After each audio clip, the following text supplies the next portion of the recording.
Welcome to the South Texas Amateur Tour Podcast, The Power Hour, with your hosts, Travis Salkowski, Dustin Hassan,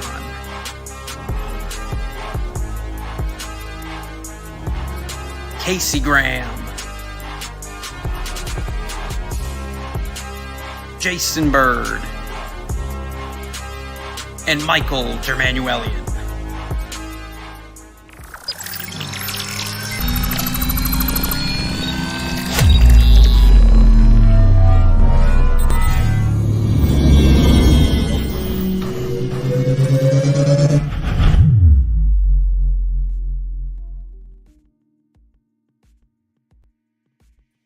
Good evening, South Texas AM Golf Tour. What is going on? MD here. It is Tuesday, February 28th. We are at the end of the month. The year is flying by. And here we are. It's a fun Tuesday night.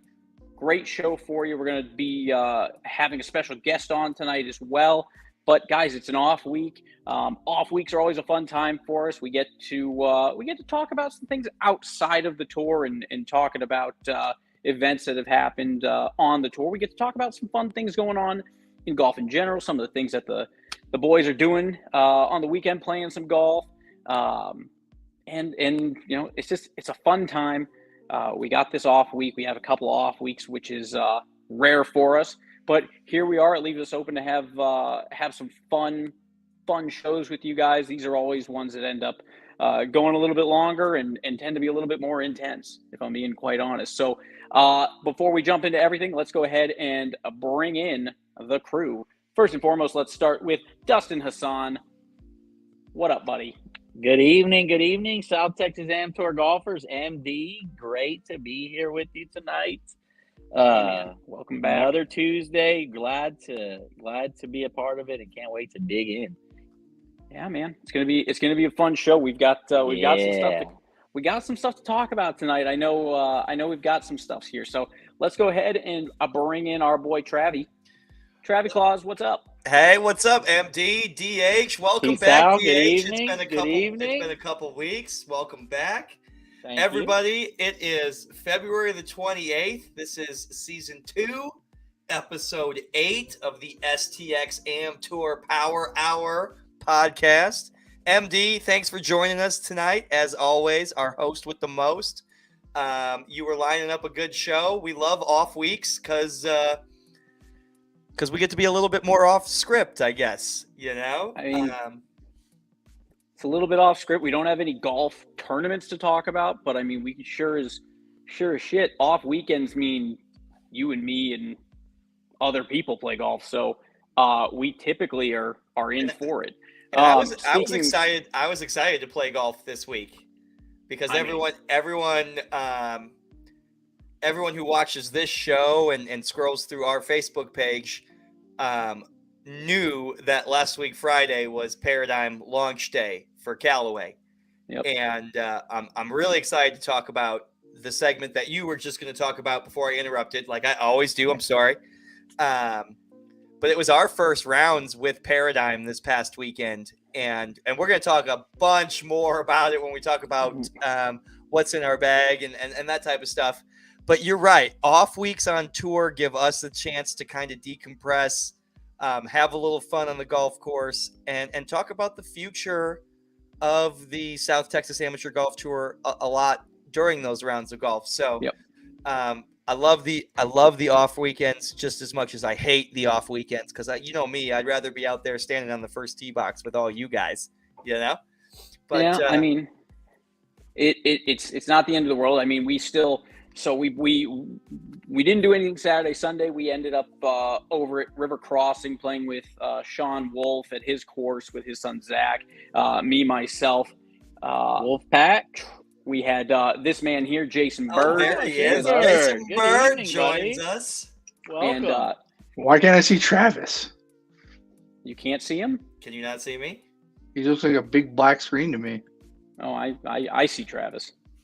Comment below if you can see Travis or not. Now, Maybe it's just me then. I don't know. Maybe it's just be me. just you. I can see everybody. I mean, I'll let fellow IT man Greg Graff also weigh in. But had the chance to go play River Crossing. I feel like we've actually gone out to River Crossing a couple of times now, pretty regularly. Sean Wolf's been awesome in getting us out there and getting to go play with him. He's always fun to play with. Greg Graff confirms. hi, Greg. Thanks for seeing Travis. me. Okay, well, weird. Maybe you should refresh, maybe unplug and plug Keo- back in. Yeah, Keo can see Travis. I'm I just think gonna everyone can see open a Travis. ticket. Hey, before we go any further, can we comment on Jason Bird's complexion? Doesn't he look like he's 22 years old or something tonight? He's looking young. He's just I take care of my skin. I got retinol. Got a good moisturizing and exfoliation schedule. And he drinks a lot of water. yes. I drink a crap load of water, that's for sure. I don't drink alcohol. I don't smoke. All good things for your skin, Bird. Yep. All great things. So Keep up the good work. You look great. Thank you. Greg No Graff wants to know Botox. I can Mo- confirm there is Botox, no yeah. Botox, no implants, no plastic surgery. I don't care what those dirty tabloids say. Well, you can't prove I said This is any of all that. natural, Gregory. Oh my god. All right. That's on Well, his dating flyer. All natural. Gregory. good God. All right. So let's talk a little golf. We'll have the after dark segment on Jason Bird's night cleanse routine, and we'll make sure you guys all get that. So we had the chance to go play this weekend, River Crossing. Travis said he'd rather be standing out on the first tee on those off weekends. He still managed to get some work done. We spent most of our morning at IHOP, bothering the just interesting service at the IHOP. As always, I watched Travis eat some food that was questionable, but we actually got a lot done for Is the that the tour, one you which was was like great. hawking up in the bushes at River Yeah. Crossing? Yeah, listen, Yeah. I ate a little bit too much. I couldn't decide whether I wanted A It or caught B, him so right. I It got caught them him both. right in time to make his first big mistake of the day. I'll tell you what, Perfect. by the end of the round, I was not feeling well. But to your point, I made a comment that I'd rather be on the first tee at a tour event. Maybe not this past Sunday, 100% because of Paradigm. I was bombing it past Bird a couple times. So really excited with the new Paradigm launch. I also had the hybrid. I also had the hybrid in my bag. I only hit it one time, but the one time I hit it, It it was was bomb. awesome. It was rock I star. mean, I- Really happy with the new product and really excited to hear the tour golfers' feedback on Paradigm over the next couple events as well. I'm interested. I was talking to Jeremy Jaramillo today, and we were talking a little bit about it. It's such an interesting thing because, again, I think we all go through that fitting process. We all go through whether we're in a simulator, whether we're hitting on a monitor, something like that. At the end of the day, the golf course is the golf course. It changes things for you. It changes your mentality. It changes your swing, whether you kind of realize it or not. And you and I got to the course early. I have my 3-wood. Now I have my driver in hand, but I didn't get it till today. But I had my 3-wood, my Paradigm 3-wood ready to go. You had the hybrid and the I had the hybrid and driver. I got my 3-wood today. Yep. So we had the set of woods to go practice and test out and have a good time with. And it was so crazy to me, I think, knowing that we went out there and really, I mean, the first time we looked at it, really hit it even on in a good session was an hour before we went and teed off. And the transition the transition from the range to the course, because Travis and I are playing the same driver. We have a different shaft that we'll play, but I played his driver this weekend too, just because I knew that's something I'm going to play. I want to get a feel for it and just see what it does on the golf course. And Beep, 2-stroke penalty for using somebody else's clubs. You lose. well, that was the only way I was going to lose to you. So it was really cool to go out there and watch that driver transition on the golf Is it a course. penalty if And you guys were partners in flip? No, He didn't if have he the would have driver been, in the if he bag. would have been 'Cause he- my yeah. partner, it would have been fine. But all the times he wasn't my partner, I'm assessing a 2-stroke penalty now. Okay, yes. There you go. So just want to clarify the rule situation there. Yes. I will say though, the paradigm stuff, I think you and I both ran into a couple of situations. We both, I think, combined missed 3 fairways. And we were telling Dustin before the show started, those 3 fairways that we missed were because we hit it. We hit it exactly where we wanted to on the line that we picked, but we the hit it on paradigm's our old too long. drivers. Don't buy it. It's too long. You'll miss were hitting fairways the ball long. too That is almost that. Like, listen, that could be a commercial. That is Jason that's Bird sitting legitimately there the saying, situation. "Don't buy the paradigm. Don't I buy missed it. 3 It's fairways fast. through the fairway. Too long." I am super interested to watch golfers on tour when they start getting their fairway woods, when they start getting their irons in. I think this has to be, in recent years, and I was going back and kind of looking and reading, this might be one of the biggest years of a Callaway release. From a hype standpoint, from an ordering standpoint, like I don't recall a year where a Callaway driver was on back order before it even came out, or that you It's couldn't get almost that like stuff. the first year of the jailbreak technology. It's the Yeah. first. That's exactly what I was going to say, Dustin. It's the And first that's- year of Epic when Yeah, Jailbreak Epic, that's right. came out, and all of a sudden everybody got 8 miles an hour like that, and it was. I personally, I got 4 miles an hour with the paradigm in club head speed. 4 miles an hour doing nothing. And I will comment on MD's statement about the good practice session beforehand. I can't hammer that home enough, tour golfers. Practice like you play. Take practice seriously. We had the launch monitor out there, which is an awesome tool to practice with, especially when fitting drivers. We're fitting drivers on the range before we're about to tee off, and we're able to make those adjustments. And ultimately, I was looking for a specific combination of launch angle and maintaining spin. And once I got to it, it was, it was amazing. It was one of the coolest things to watch, because if you guys know Travis, if you've listened to Travis talk, you know he's going to joke about the fact that he hits the ball not very far compared to some of the other guys on the screen here. He's the longest hitter in the group now. And then all of a sudden, I've lost Travis all gets lined up. Casey spins it 10,000, and Travis is hitting 1,900 spinning bombs. It was so impressive to me. Like that alone, like I loved it. I loved how it felt. I love the feedback I got from it and how I played with it. But watching you, Travis, hit that thing was just, it was nonsensical to me. It was by how much, and I even think the monitors don't fully grasp, or I don't think it transitions even enough to what you did on the golf course with it. I agree completely. And it was really fun to be over the ball and feel confident, and just the marketing of a new club and the fitting process, even for elite amateurs and golf professionals, go get fit. Just the reassurance and the confidence, even in my game, hitting the driver, it felt good to be confident over the ball, and I felt like I was picking lawnmower stripes. That's what it felt like. It's tough standing up on that first, like on the tee box, right, without confidence. And playing with confidence in the driver is such a different game. It seems so much easier. Not that it's an easy game, but it seems so much.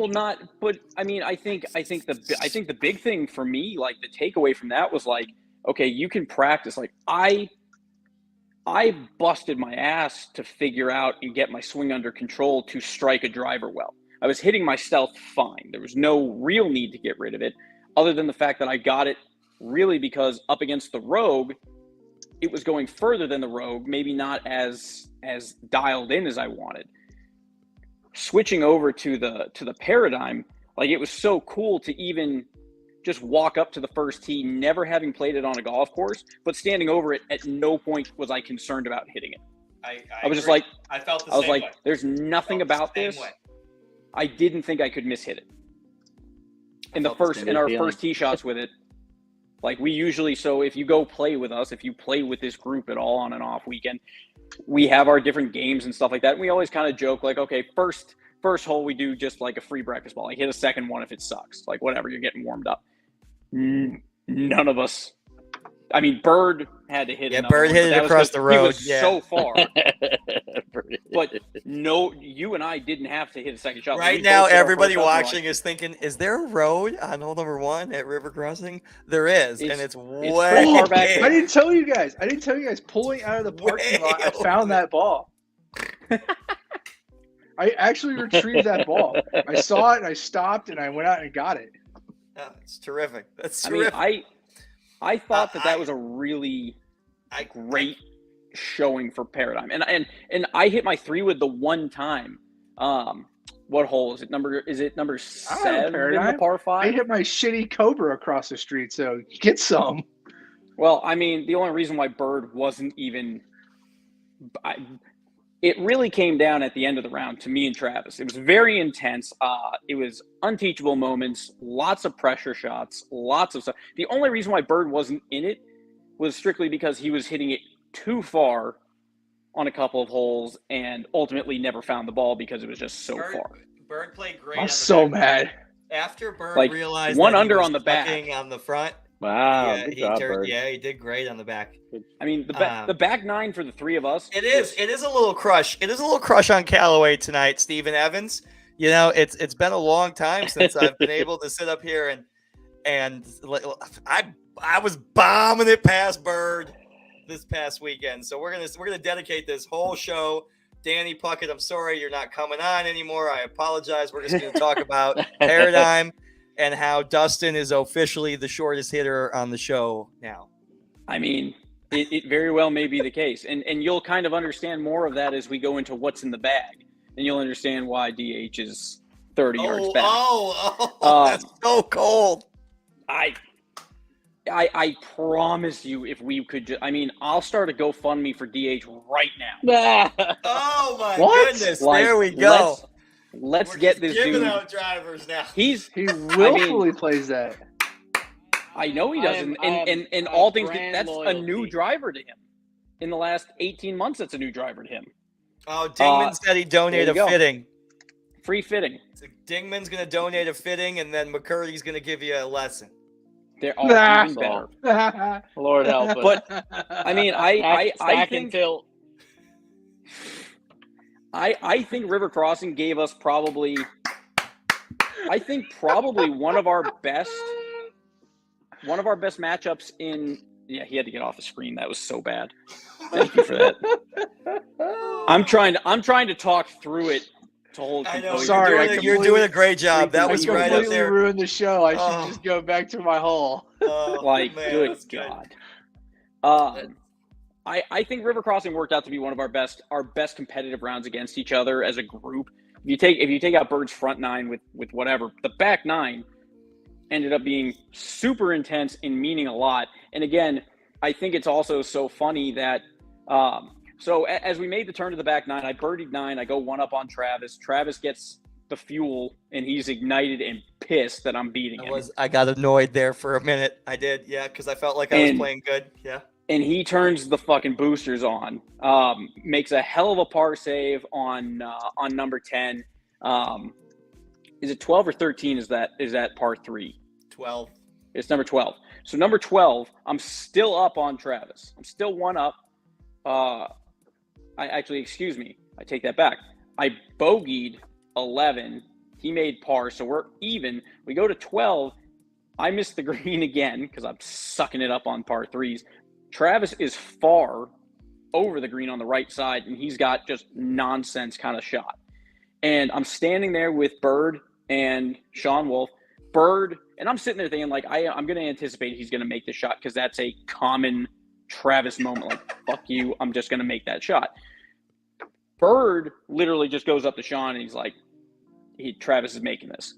And, No, and Sean Sean's just like, said he's in a tough spot there down. He's in a tough spot. Short side. You're just like, no. Did I say, he's listen, making that it. lie right there is the shit Travis makes. It's the exact quote I said to Sean Wolf. And I'm sitting, and I just go, every day of the week, that is a shot for Travis. And then Travis friggin' hits this beautiful shot, and it just curls and trickles and drops. Yeah, it was into like the friggin' Nike cup. golf commercial with Tiger at Augusta. It was Nice. like, And I miss mine. was- I miss my putt. I'm down 2. Great. And then Travis and I trade off a couple of birdies. We're still at 2. And then we get to 16 is where it all kind of gets way more interesting because it's not a terribly long par 4. Travis and I both absolutely crush our drives.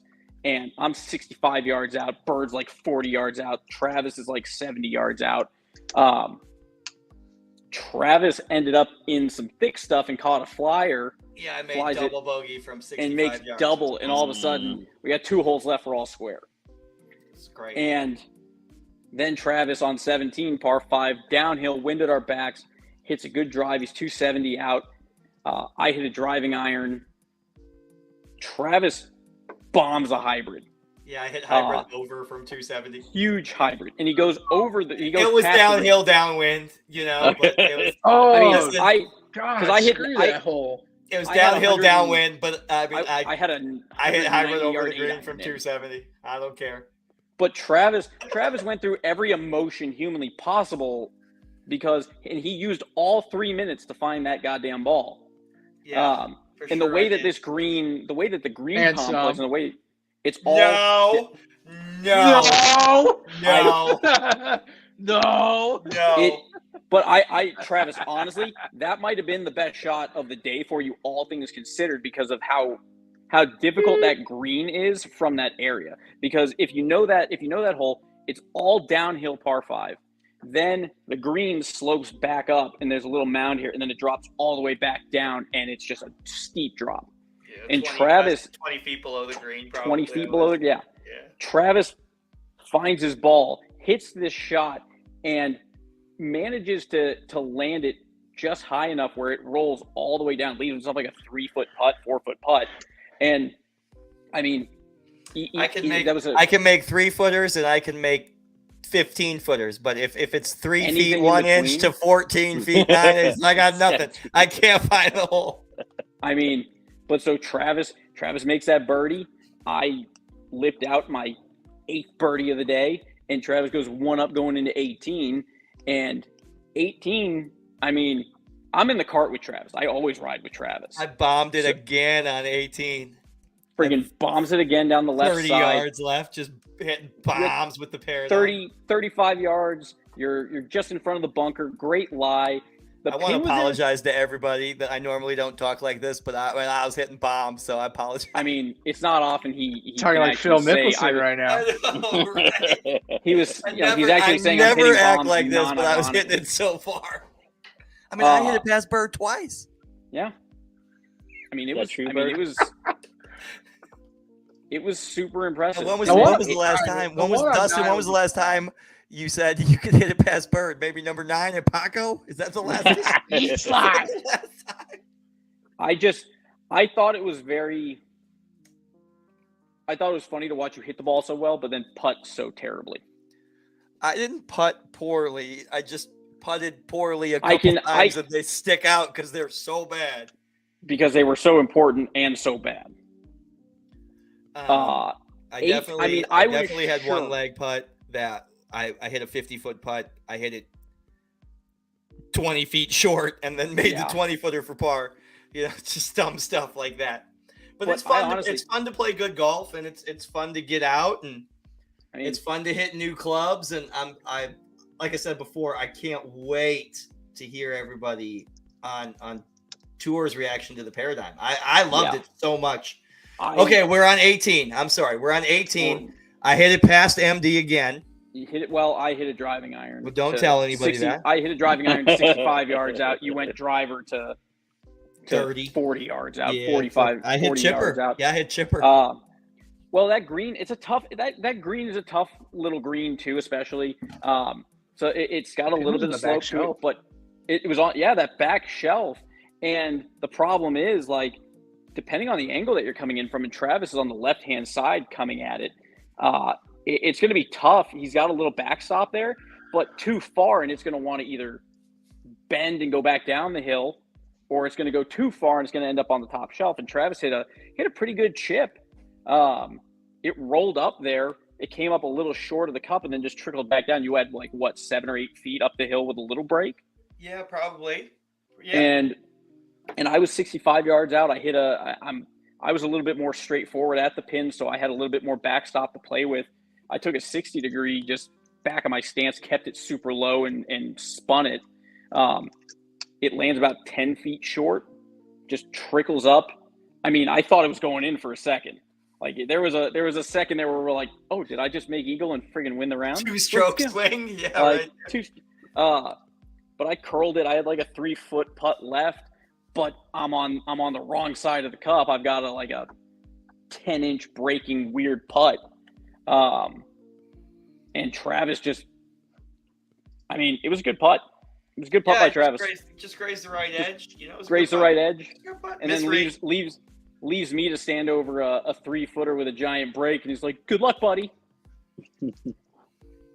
And well, he made the putt. What I'd like to highlight in the last 27 minutes is we basically portrayed this picture. We painted this picture of how Bird is not there. Bird shot 75. He shot one. Bird shot 75. Quiet 75. It was a very. I just want to point out that 18 is the only fairway I didn't hit in the back, and I hit all 9 greens on the back 9, which I don't think I've ever done in my life. I think Travis, didn't you hit all? I feel like, I mean, it was a no, but I got up and down. I got up and down 6 or 7 times. Had a chip in. Yeah. I do also want to call out for the Paradigm first round with it, and Travis is 260 out on 14. Is it 14? The par 5, and he decides he's like, I'm just gonna go off the deck. I hit driver off the deck a lot. But to do it with the brand new driver, you've never tried it before. It's a different look, feel. Like, I'm through the fairway. I hit my driver through the fairway. I got a punch. I got a little gap in a window. I punch out. Travis, I drive back to Travis. He's like, watch this shit. And he proceeds to hit one of the best flighted driver off the deck. Nice, solid, just on a rope. Yeah. And he lands it, I don't know, maybe 10 feet short of the green, and it just rolls to the back and just off the back. Like, I thought it was gone. Like, I was like, that's going to have enough power. It's going to roll straight through. We get up there, and he's 6 feet off the green, and he's got 25 feet to the hole, and he proceeds chipper to a foot. And almost friggin' made it. And I had to make a 15-foot birdie putt just to keep it. I'll tell you what. I bet I hit chipper 6 times at River Crossing, maybe 7. I hit it from 60 yards. I hit it from 40 yards. I wonder what your average proximity to the hole was. If you hadn't had the tree in your way on number 4, you probably would have hit it out of that fairway bunker. 100% up and down with the chipper at River Crossing. Everything. It was a good day for that. Yep. So, anyways, absolutely. I think that's so much fun when we get to go play. We all know each other's games so well, and when we're having those days where we're just feeling every single thing that we're doing, it gets so competitive, and it's so good. Like, you're hitting pressure shots over and over and over. And it's so much fun. And you're right. And it's fun when it's fun like that, because sometimes golf is hard. And sometimes golf is so hard most of the time that it's not fun. And when it is fun, it's a really cool dynamic. I haven't had that much fun since we were in Kohler last year. Kohler last year was great. I'm specifically talking about the round at Mammoth Dunes beforehand. Yeah, I mean, that's the kind of vibe I felt. I really, and where Bird wasn't there, it was kind of like the Stream Song Black first 13 holes where we kind of forgot what we were doing because we were just in it, which is a really cool story by itself. but it's fun to play. It's fun to play good. It's fun to play with buddies, and it was just fun to play. It was just one of those weekends, fun to play.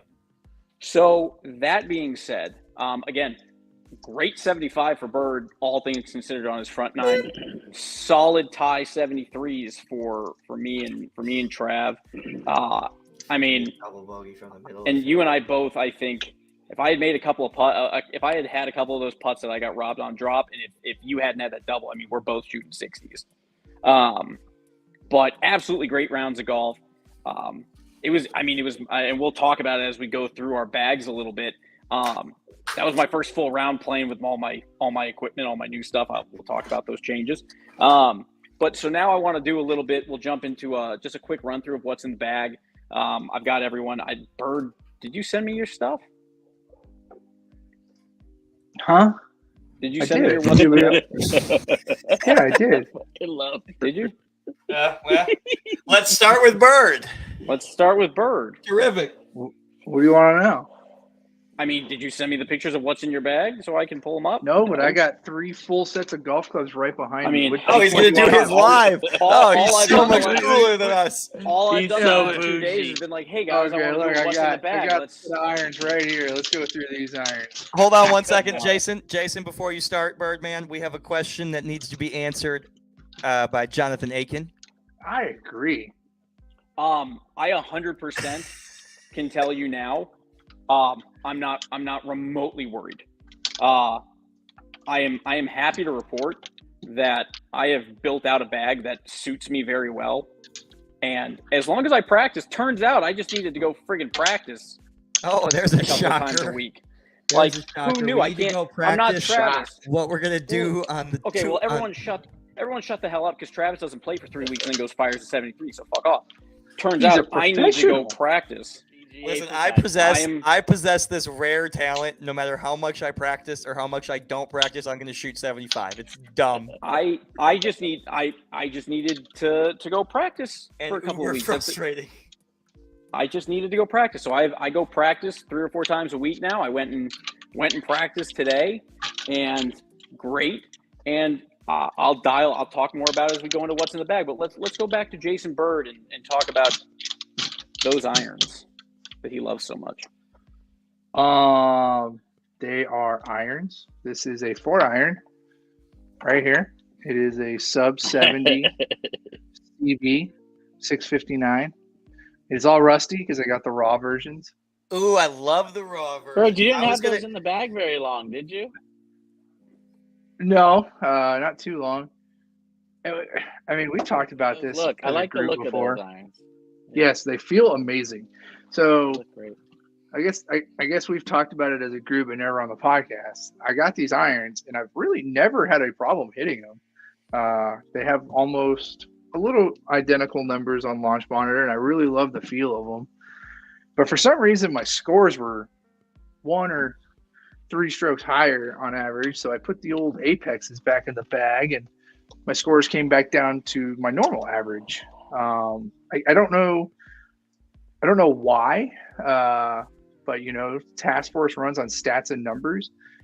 On a Launch Monitor, they're identical. Sometimes you can't answer those questions. Sometimes the numbers are just the numbers, right?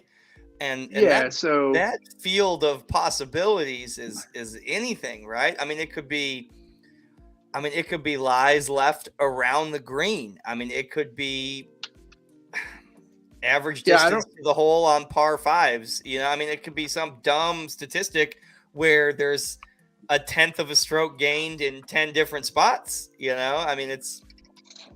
And it could be small sample size. It did this over, I think, 11 rounds. Look at Bird showing off his wireless headphones.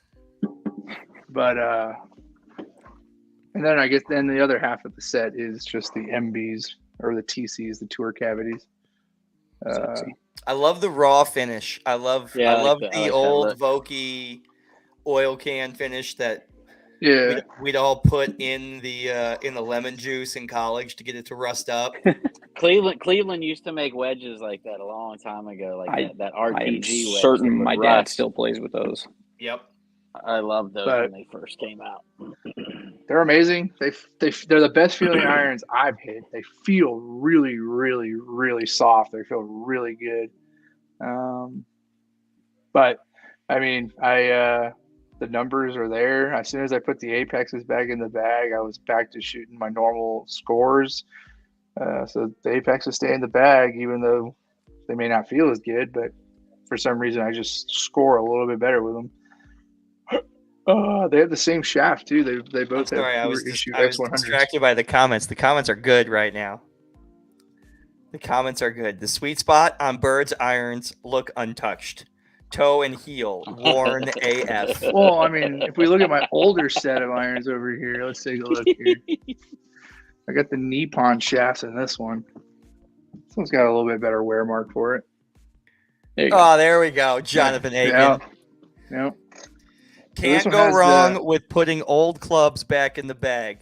I put my 11-year-old Ping I-15s back in the bag and finished tour champion. That was something I was going to bring up as we roll through, because obviously we'll run through everyone's bags a little bit, and you'll kind of notice a multitude of different looks and different styles and all that kind of stuff. And there's a reason for why that is in our bags.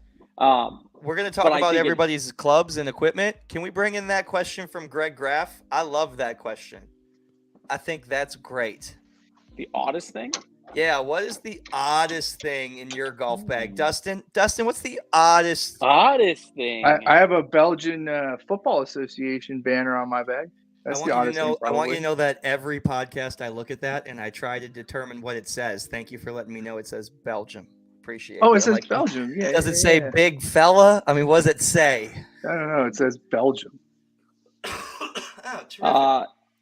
Oddest thing in your bag. I'm racking my brain here trying to think of something odd. You know, he has some Titleist in his bag, which are pretty odd. I mean, I have my Sharpie container. If anybody's seen that, it's normally on the first tee at the starters tent at the tour event. You have every color under the rainbow. Yeah, it's a blue box with every color of Sharpie. I have a Puma bag with about a dozen ball marks from the different courses that we traveled to. I don't know if I'd call that odd. See, I don't have a single thing that's odd in my bag. It's literally just I have a random women's 6-iron.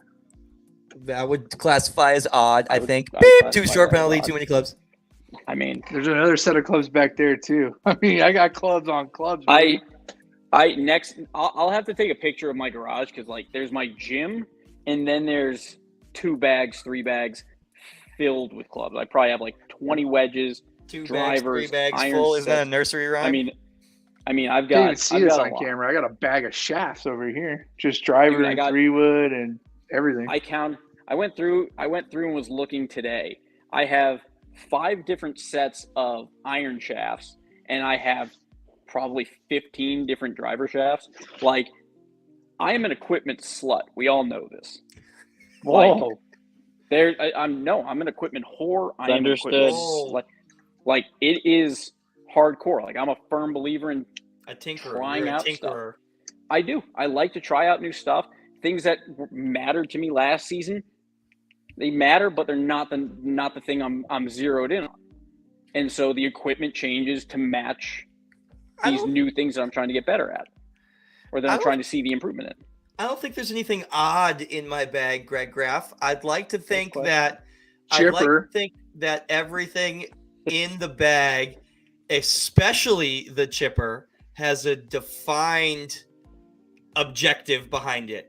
Oh, there's my bag. That's my bag right there. It's odd. It's no one else has a chipper. Some people are like, Trav, you have 2 putters in the bag? Nope, that is the chipper under the Whistling Straits head cover right there. That is arguably my favorite club of all time. I had a Heavenwood in college that I absolutely loved. Like a 9-wood? It was a 7-wood. It was not the Divine 9. Yeah, the Divine 9. Well, and then there was an Eli wood. Then there was an 11-wood too. So real quick, because I want to bring Danny on. I know he's waiting a little bit. Trav, run through your bag for us real quick. Just highlight some of the cool stuff. Let's talk about that a little bit. So this is my equipment bag here. That is my Paradigm driver. I have a Ventus 60X shaft in it, cut down an inch because I'm shorty. So I absolutely love it. For those of you who haven't tested your equipment versus the Paradigm driver, do it. Wait, is it cut down an inch? Didn't we determine it wasn't? It will be. It's going to be because I'm shorty. Not the new one. It's not way the new long. one. Yeah. So it will be cut down to short. So I played it down an inch the entire round. So okay. So I'm going with it's an inch short because that's where it is. I have the Paradigm 3-wood. I have the Paradigm 15-degree hybrid. So Paradigm across the entire wood family of my bag. I've got 4-through pitching wedge of Callaway Apex 21s. And here's the kicker for me, guys. Graphite shafts. Recoil 110s in my irons. The graphite shaft in the irons saved my longevity. I have a really, really bad wrist injury 15 years ago, and it hurts this moment. This moment, it hurts right now to move my left wrist. It hurts. And graphite shafts in my irons changed my life. Thank you, Ian Parnaby. And then in the wedges, I have the Jaws wedge. I have a Jaws 52-degree wedge in there and a PM grind that you can see just under my pitching wedge there. And then I have the wide regular Odyssey putter. And then under the Whistling Straits head cover right there is the 2017 Odyssey Tank Chipper, 37 degrees, 100-gram counterbalanced. It's the wizard. It's the wizard of my golf bag. The wizard. It has cost us all a lot of money over the years. I mean, it's I've definitely done. I definitely have done the most creative things I've ever done on the golf course with that club. 100%. Okay, let's look at this Goodwill set. Oh, yeah, gosh, that's so brutal. Oh, I like it. There we go. This is everyone. This is Dustin's bag. Love it. TaylorMade woods. These are the 2018 AP2s. Say what you want. Those irons have been to 5 straight South Texas Match Play Challenge teams. There it is, folks. There it is. So, can we see the numbers of stars on his bag? Can you show us? Do we have a asterisk? I did not take that picture. I didn't get that picture, but they have the AMT True Temper Tour white shafts in those irons. They're a little lighter in the long irons. Help me get my hands through it, and they get a little bit firmer as you go up through the short irons, which real firm in the wedges. I love the feel. Vokey 52-degree gap wedge, 56-degree sand wedge, and you know I've never played a 60-degree or anything higher than a 56, and I'm one of the few players that you see they're decreasing the number of players that keep a 3-iron in the bag, but. I like that trade-off. I'd rather keep a 3-iron in the bag over a 60. I can do a lot with that 56 and open it up, and it's just not worth that trade-off for me. And that 3-iron for me sometimes off the tee is. It's so interesting to hear you say that because I dumped the 56 to put in the chipper. Yeah. Right, and you keep the 56 to drop the 60. I feel I can. I've got an imagination with it. I can open it the hell up. I can do a lot with it. So I think it's fabulous with that. Yeah. And the putter there I've had for the close to 20 years now. The old DF Dual Force 550 Odyssey putter. I love it. It's cut down to 33 inches. It's got a hell of a lot of wet lead tape on the top of it. I bought other putters, but that one always seems to find its way back into the bag. So Sim 2 driver, Sim 3-wood, and Sim 2 hybrid that I roll with. I like the TaylorMade. People give me a lot of slack with it, but I tell you, I had that Rocket Balls 2 3-wood before this, and it was just fire off that. That Rocket Balls 2 3-wood was amazing. It was just fire off that club face. And I tell you what, the Sim 3-wood is it has a similar feel. The ball just launches off the face. It goes. I love it. I've got a lot of brand loyalty when it comes to TaylorMade in the wood. Same with Titleist and the irons, and it never really done me wrong. And I stick with them. I love the feel, and I'll probably. I'm going to go back to a comment that Bird said earlier, one that we say all the time. The task force runs on stats and numbers. And the stats and numbers don't lie for the number of stars on Dustin's bag, the number of season championships, the cuts in the playoffs made. Now, just think of how good he'd be if he had good shit in the bag. Yeah. I mean, geez Louise. Yeah, God. Oh, my God. You couldn't keep up with them. No, you couldn't. That would be friggin' scary. Oh, portrait mode, folks. I went portrait mode. I had to go portrait mode for these. So Paradigm entered the bag. I was playing Stealth last year.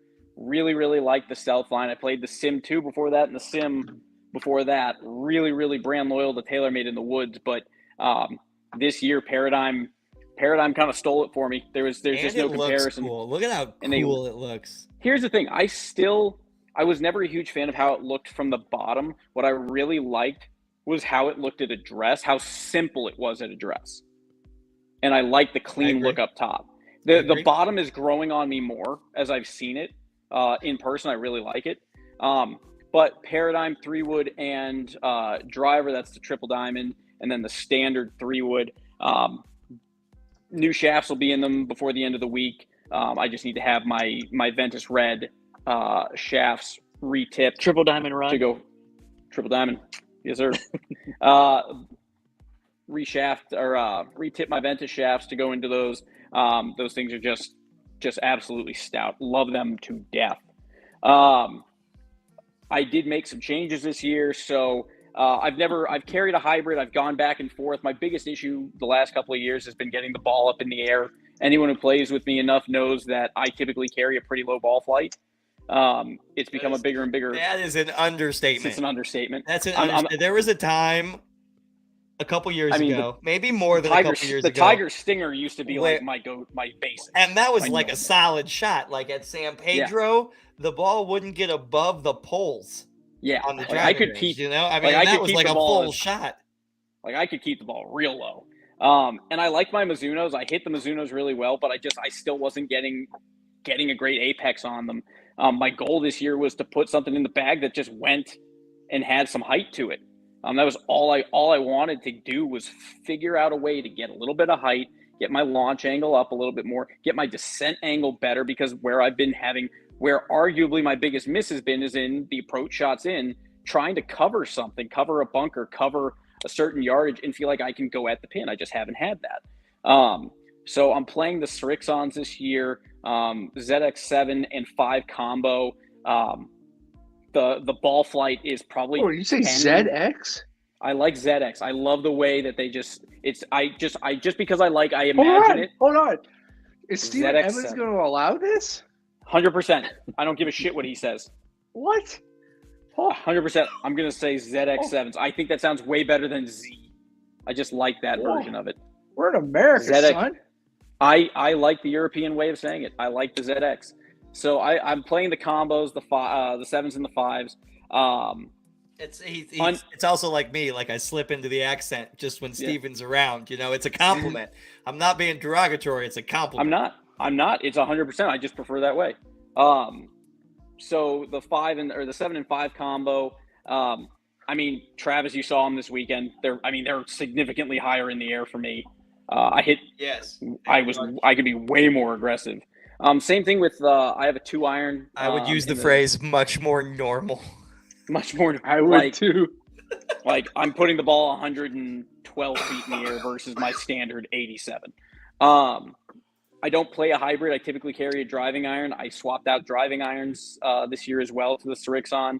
I really liked it because I could keep it super low, but at the same time, I could throw it way up in the air, and I'll play that thing all day long. I mean, even off the deck on the full swing. I mean, it was just going 1.5 miles. So I loved it. So made those switches and then moved into the Cleveland. I always played the Jaws wedges. I played them pretty much throughout their inception. Played Mac Daddy before that. Crab wedges.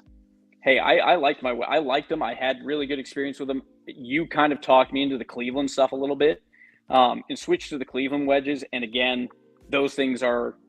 I was way more focused on trying to get more spin out of my wedges, and I'm pretty sure it was like a 700 RPM jump in spin with these up against my other ones. And I mean, I saw it this weekend. Like, this was my first round of golf, first full 18-hole round of golf with everything in that bag, minus my putter.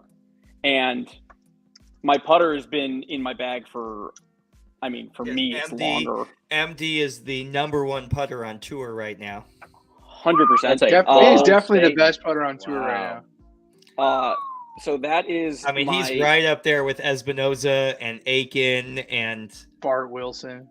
Wilson for sure. Putter. He's way up there. Certainly ahead of Casey. Most certainly. Heads and shoulders. Most certainly. That is all in thanks to that baby right there, my Toulon. I had been looking for this putter for forever. I should have taken a picture of it from the top. It's the San Diego head. It's the first year that they did it in the all black. Whale's vagina. But I had a real issue. I hate alignments on putters. What?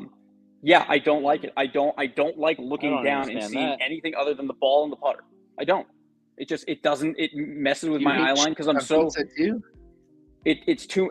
Even for me, like, I don't like to have that line there because I'm so preoccupied with trying to make sure that I'm coming back and making contact in the center. It's just easier for me to just not have it there. So that putter has 0 markings on it. The only thing that you will see on it, if you were to pick it up and look at it, is the fact that it is lead taped to the hilt. I mean, that thing, the whole bottom is lead taped. Behind the face is lead taped. I mean, what are we laughing at? It's a good one. I mean, and the 20-foot par putts too. Make a lot of those. I mean, you know what? I don't need this shit. I can block it.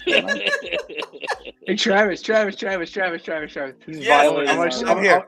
I'm going to show you something. You're going to love it. Okay. Look at the spin rate on this shot. That's one of your paradigm swings from the launch monitor at River Crossing.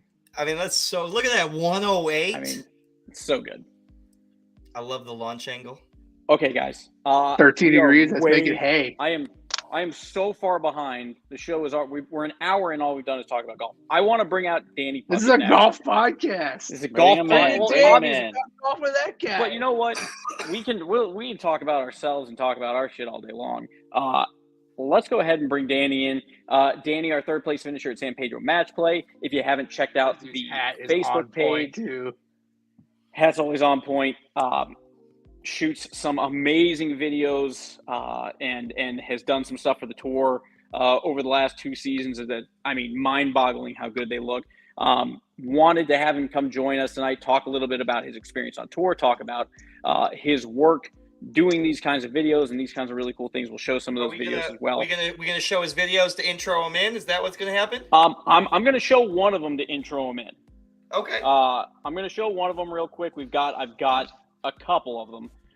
But I'm just gonna he did a really cool one at Northern Hills. So I'm gonna just kind of start out with that one.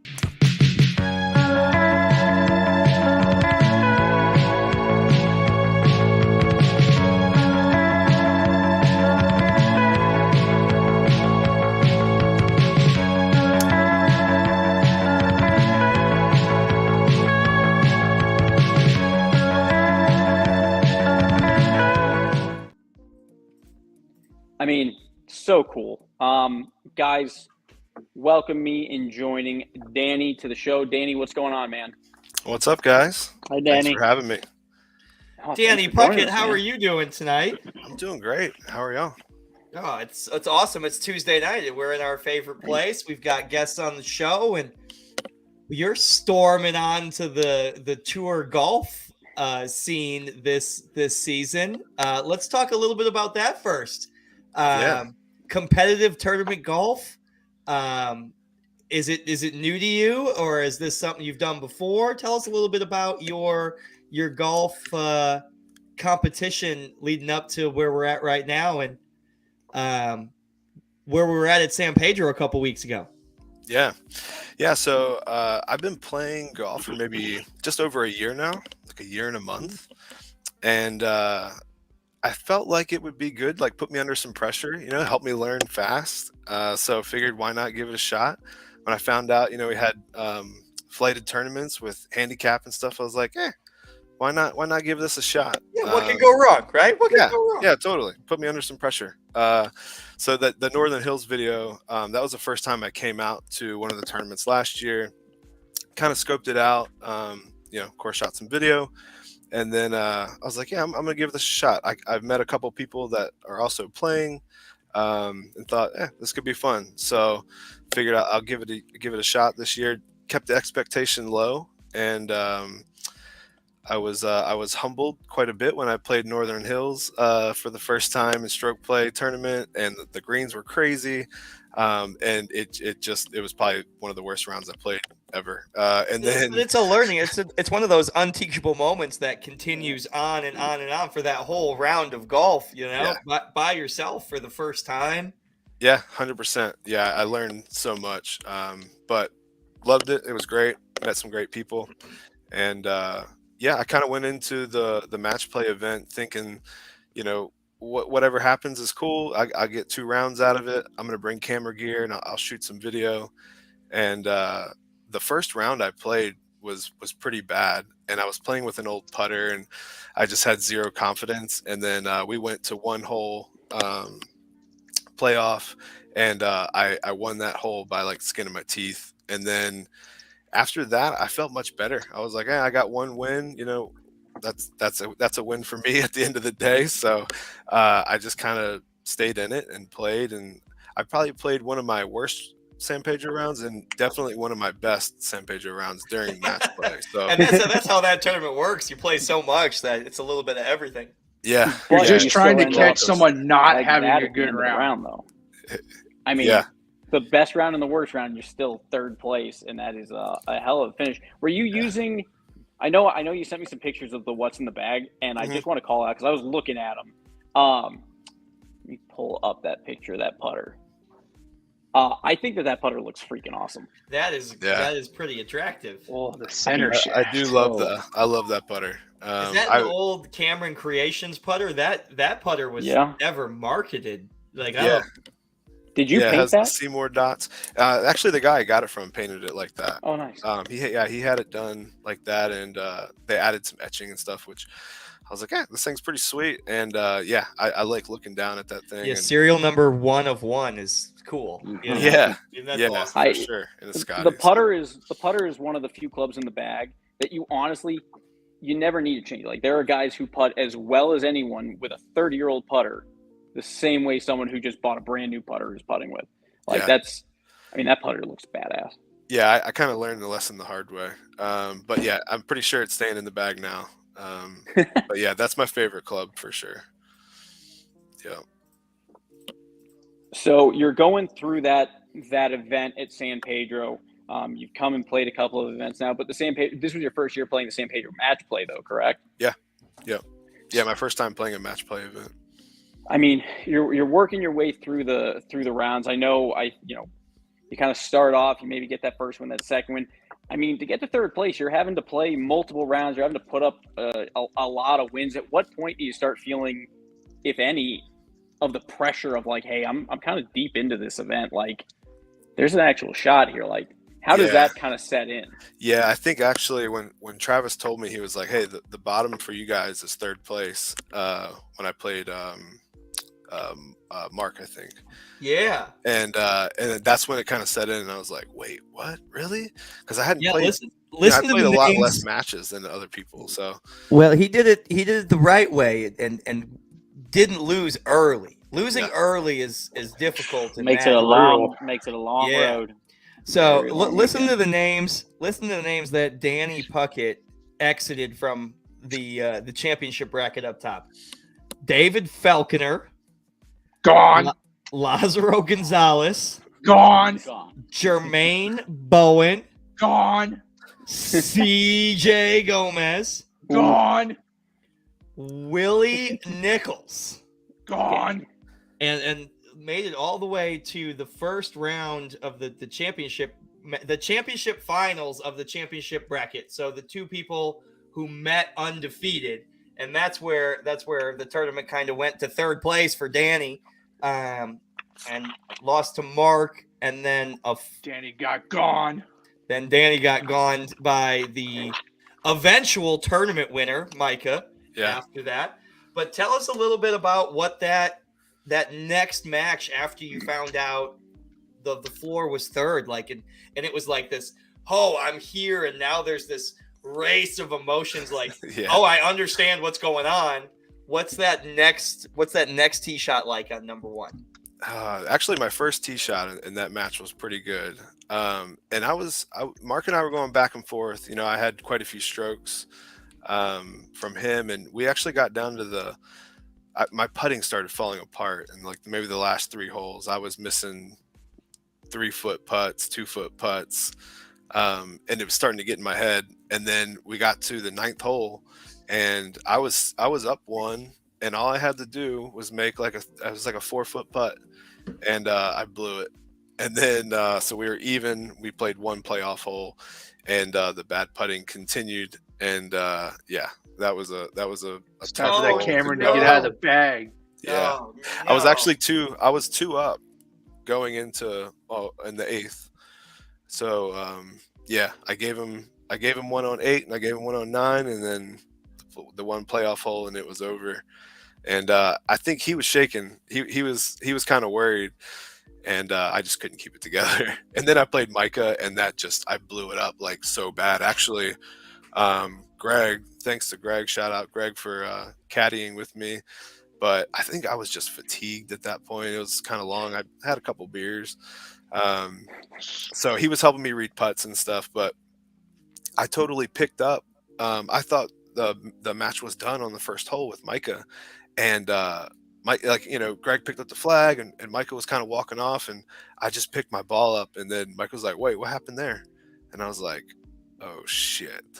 Like I was like maybe 8 inches, like 10 inches from the cup, like. It just would have been an easy tap in to push the hole.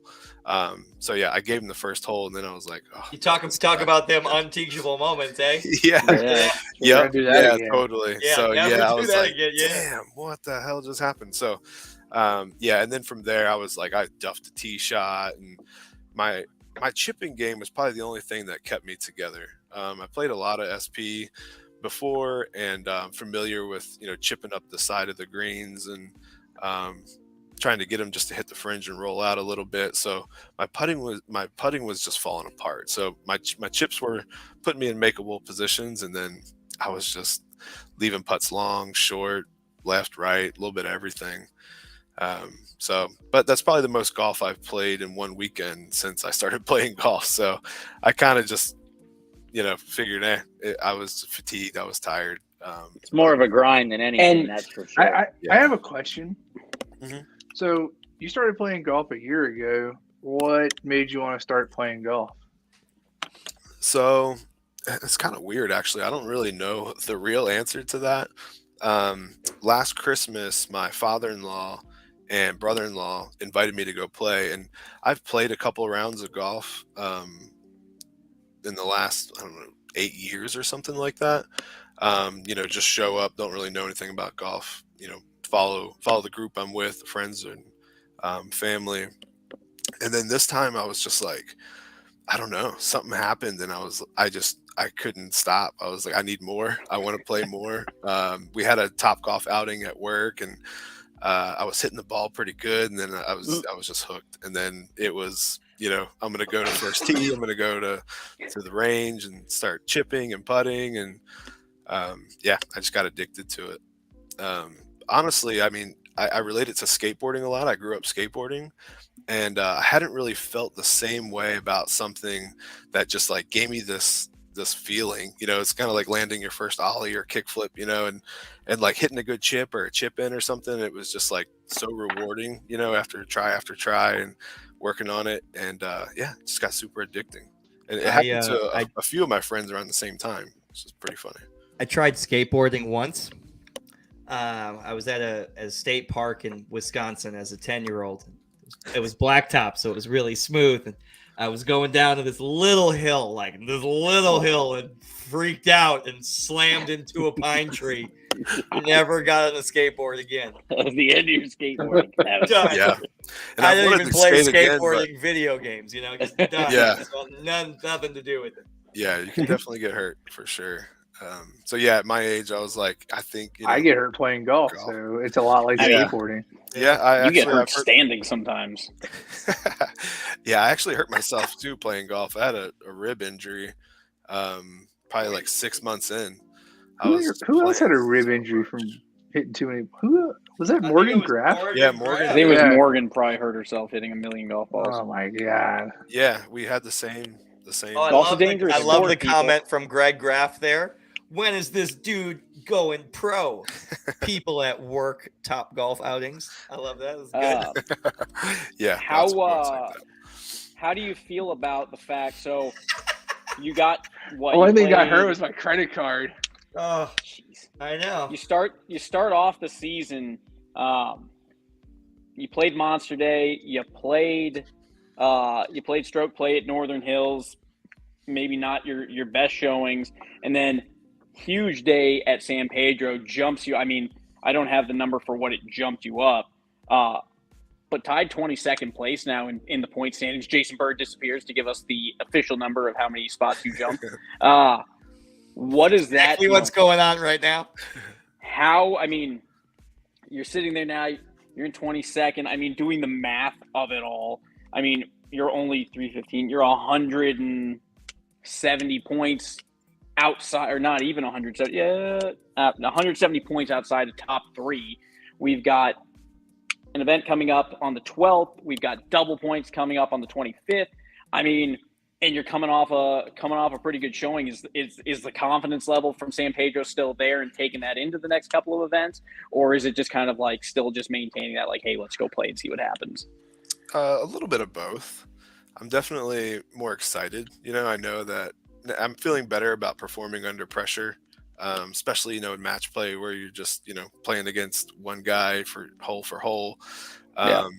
Yeah, I definitely feel a lot better about it. I'm stoked on where I'm at in points. So if that continues or, keeps me up there, then that's exciting. But yeah, confidence is good. I've been playing quite a bit and did some practice today, and I try to practice a few times a week and keep my short game together. Try to keep the driver in the fairway and try to hold it together. But I'm looking forward. I'm signed up for both the upcoming events. So yeah, look forward to trying to throw down those. And I'll tell you what, this is a good time to bring this up. That next event on March 12th, the March 12th event is moving to Mission Del Lago. It is moving from Willow Springs to Mission Del Lago because of that course condition. Mission Del Lago is awesome right now. So excited to go back down there and play. Willow Springs needs a little bit more warmth, a little bit more grass growing weather there to be tournament ready. We are going back to Willow at the end of April. So we made the switch last week, and it'll be in the First notice to players, which will come out this Saturday for event number 5, March the 12th at Mission Del Lago. It's going to be a good time in Mission Del Lago. Danny, talk us through a little bit about the videos, about some of the services, some of the things that you do. Obviously, you've come out a couple of times. You've taken some amazing footage, put together these great videos. I love the last one that you did for San Pedro for half swing. That was just, it was badass. Talk us through a little bit how you got into that and what kind of inspired that and how it transitioned to golf too. Yeah. So I originally got into video through skateboarding, actually. So in high school, a buddy of mine got really good, and he needed to sponsor me video, and that's a pretty normal thing. You know, you make a highlight reel, a montage, and send it to a skate shop, and that was kind of where it started. And then I realized I want to do this for a job. So I grew up in Maryland. I moved to LA, went to the Art Institute, got my associate's degree there. And my now wife, who I met in college, we moved to San Antonio. Her parents were relocated here.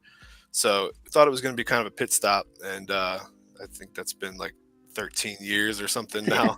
How that works. Yeah, we just kind of fell in love with it, you know, the big city, small town kind of thing. And I've always tied in video with whatever hobby I'm into. So I used to ride bikes and play bike polo. I've been around drifting for a long time. So, you know, I filmed kind of all those things.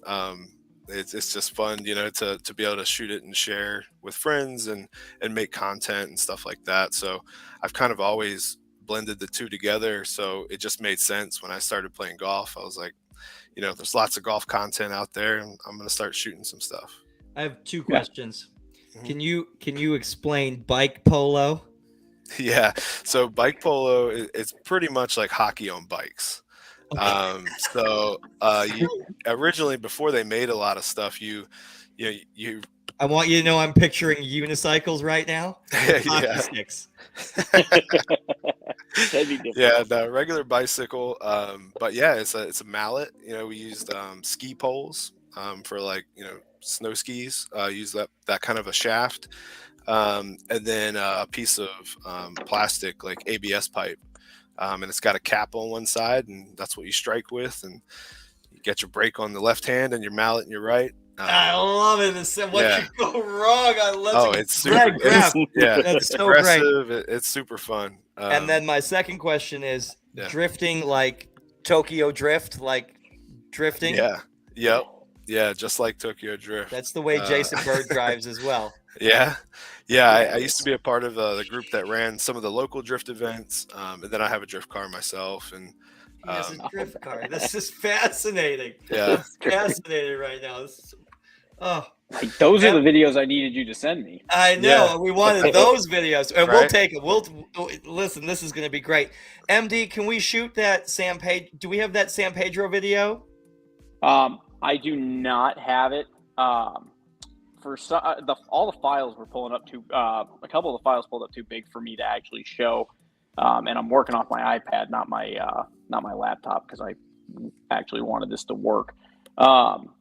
Bird should have presenting I ain't got nothing. if he goes in. Okay, well then you don't. Bird, can you put the video in that I'm going to send you real quick? Can you do that? I do want to put this up there for you real quick, Danny, just highlighting.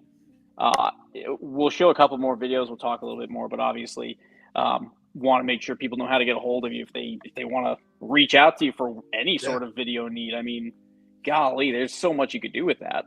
Yeah, video, you know, you can use it to communicate anything. So, and I've done a little bit of all of it, from wedding videos to short films, marketing, kind of anything really, especially now with social media, you know, being super popular. So any type of social media, hit me up, text, email, whatever.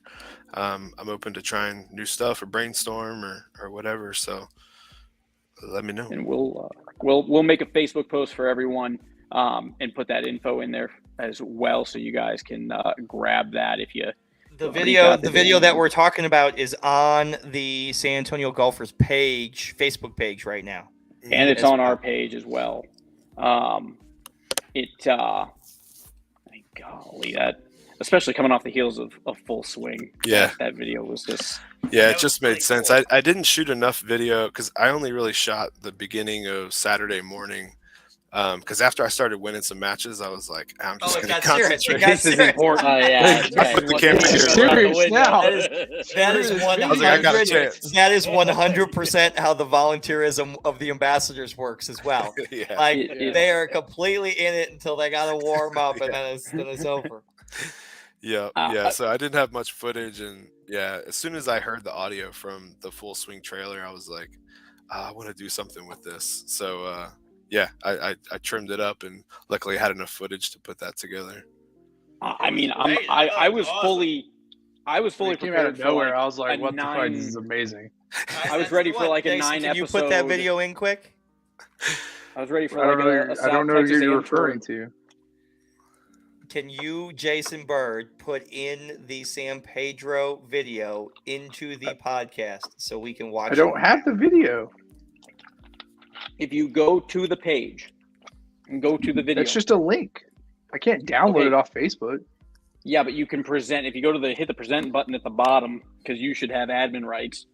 There's a present button that'll let you play. Love that. I love that MD's giving Bird IT directions right now. This is great. Bird doesn't know anything about IT. He just manages a bunch of people who know how to do it. That is exactly how you get paid 6 figures for sure. Come on. And exactly not denying it. That's- He said it himself. I don't have to be was the guy ready- who knows things. I just got to know the guy who knows things. Exactly. I mean, there you go. MD, new IT guy for the tour. We're going to be down for a while if that's the case. I was, agree with I was that. fully prepared. Like I watched the half swing video, and then I'm sitting there like, are we going to do like a 10 episode series? Like let's do this. I'm like, I will. I mean, I don't want to watch Jason Bird, but like, I would love to follow Greg Graff and Micah for 40 minutes. Yeah. We And could just definitely see do. what We definitely could do a behind the scenes, like course setup, scoring. Yeah. There's a voice lot that goes recap. on. Yeah, heck yeah. I mean, there's it. I mean that. So we're going to have like a everybody's got a full story. series now. yeah. Let's just I mean, pick we 8 totally could. tour golfers and My- follow them around for a season. Yeah. Ah. Find a sponsor. Let's do it. I mean, I was sold on the idea immediately. I was like, I would watch the hell out of this. Heck yeah. I mean, just such a cool thing. I do have. So I don't remember seeing this video on our page, but I know we had a like a little short, like 30-second thing for the tour for 2023, like kickstarting the tour. Oh yeah, it's the commercial. I love this one. I want to show this This- one because I love This one is going on all the golf carts. This is going on the golf carts on the GPS screens. Okay, I was wondering where it was going to be, and I saw it, and I'm like, this thing is freaking awesome.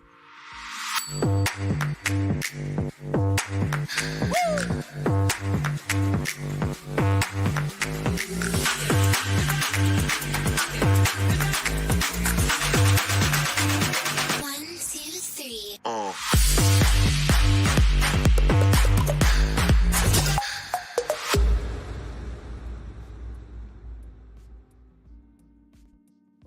I mean, That's my favorite one. That's I love great. that So one. I mean, good. the full swing one at San Pedro was cool because I wasn't expecting it. I was just blown away by it. Like Stephen Evans said earlier, he was blown away by it. I loved this one because this one kind of came out of the blue for me. And I think it's so great. I love this one. I'm glad you like it. Yeah, I figured, hey, like I'm a part of this thing now, and I like to give back and make some videos. It's fun for me to put that kind of stuff together, and shooting golf and editing golf is new to me, so it's a little bit of learning experience, but have some fun with it. yeah, absolutely. I think it's I'd love to follow the ambassadors around. I think that would be cool. Like to go from parking lot, driving range, golfer, ambassador. I think that would be a Yeah. cool dynamic. Well, even listening, to you guys' your last round together, it's the way you guys described it, it sounded awesome. Was trying to put some visuals to it, but even just following around, and it sounds like you guys play some more good fun golf. stuff so- like that. That'd be fun. Yeah, I'd And- love that. and- That'd be great. and we do last year. I mean, Jesus, it's painful to think on my editing skills as someone who just started trying to do it last year and putting together some videos and stuff. We went out last year. I don't know if you saw any of those videos, but we went out and did like a match. And it was me and Travis against Jason Sandoval and Patrick DeCosmo. We played 9-hole match play. And we put that video together. Doesn't look anything nearly as good as yours, but that stuff's so much fun to do. And I think that stuff ends up always being one of those things, like we sit there and we're like, I think Travis and I played some of our best golf during that too. I think a comment from CJ there. I think a partner event. Maybe there's an alt. Is there an alt shot at Cedar Creek on the schedule this year? I think alt at Cedar is on the schedule. I think that would be a really where friendships go to die. Yeah, alt shot at Cedar Creek. That's the real place it goes to die. Yeah, that sounds fun. Give me alt shot anywhere else. Yeah, and I got lots of other guys. We can get multiple angles, and you can film me versus MD for $1,000. I'll play that right now. $1,000 into a pot. Money. Like each person brings $1,000 cash. I'm fine with that. In a briefcase. I love. Yes, in a briefcase. I'll let MD choose the course. Oh my goodness! Is this happening? Is this for real? I'm perfectly fine with the idea. Let's do it. I'm fine with that idea. $1,000. It'll get better ratings on the CW than Live Golf did. It didn't Live Golf get beat out by America's Funniest Home Videos or something like that? Oh no! Oh gosh! they got beat out by some sort of like home video thing. I think he got beat up by Murder She Wrote in this market. But I'm down. Let's go. Emma's gonna go to community college anyways. She's fine. We have a news alert. Is that her ceiling? In the comments. That was good. News alert in the ceiling. Greg Graff is accepting applications to replace Morgan Graff for the Cedar Creek alternate shot. Is that Greg Graff asking Danny Puckett to be his partner? Is that what's going on right now? I'm pretty sure. What happened to Morgan? Is that because Morgan can't play, or is this just I don't want to play with Morgan? I think I don't want to be on Morgan's bad side, but put me in. Morgan's not here. She's usually blowing up the comments. Yeah, she's not here. Greg Graff is here shooting a shot. So there you go. He can finally get a word in edgewise. It's always she's gonna text me after she reads that. She's 100%. She's gonna see that. She's definitely gonna watch this later and just be like, "Bird, what the fuck was that comment?" Not gonna be thrilled about that. I don't think so at all. Okay, Danny. Let me ask you this. Playing golf for a year and a half, it's probably a little bit easier to remember than asking Travis potentially, or me, Bird even. He's been playing a few years now. Year and a half into golf, favorite shot you've ever hit, or best shot, or best experience on a golf course? So I've made 2 chip-ins while playing, which are pretty exciting. Probably it would either be one of those or at Cedar, I hit the flag from, it was like 85 yards out or something like that, and it dropped the ball like just next to the cup. It's probably one of those. I really enjoy the short game side of it. I like smashing the ball, but off the drive, off the tee box, I'm like, par 3s, it's cool. Actually, a buddy of mine, Charles, and we were at San Pedro, and hole 7 and hole 8, we both hit it like 2 inches from the cup, one after another, and that was pretty exciting. It reminds me of number 2 at Brack, Travis, when 5 guys did that. Fuck, I hate. My favorite moment on a golf course happened last week Sunday when I bombed it past Bird twice. Oh, number 9? That was a pretty impressive one. That was a really speed slot for par. Sure. Speed slot, chips it to 3 feet, great par. Thanks. So I was nestling for par. Leave me alone. Play the game. And so, as you said, you became obsessed with golf. Yeah. How? Obviously, you've gone the other part of your life, never touching clubs, never getting into anything like that. that dramatic obsession that automatically flips on when the first time people play golf and they hit that like one shot. How did your wife take to you being like, hey, this is my life now? She's pretty into it actually. I think she was surprised that it was golf, but she's no stranger to me like going all in on a hobby, which I don't know. I feel like I don't even barely call golf a hobby at this point. It's it's taken over so much of my life. Yeah, for sure. But she's been really supportive. She goes with me every once in a while and rides in the cart, and she hits some balls every once in a while. But she's pretty supportive of my addiction. So she definitely is maybe fighting for attention. Could be cocaine, right, Trev? Yeah, hey, it could be bad, you know. Listen, I mean, that was. I made it very clear. You know? I made it clear to Cindy on our first date. I was like, "Hey, I really like golf." She's like, "Oh, that's good." I'm like, "No, I really like golf. I will like golf more than you for the rest of my life." When I was dating, when Sabrina and I were dating before we got engaged, I was trying to play at the time, and common date night for us was her driving the cart and reading a book and me walking and playing. You know, I mean, it's so important to have. It's so important. Yeah. At the time I played out of the Bull. Yeah. I mean, during important. COVID, during COVID, it was, hey, lockdown or go play golf.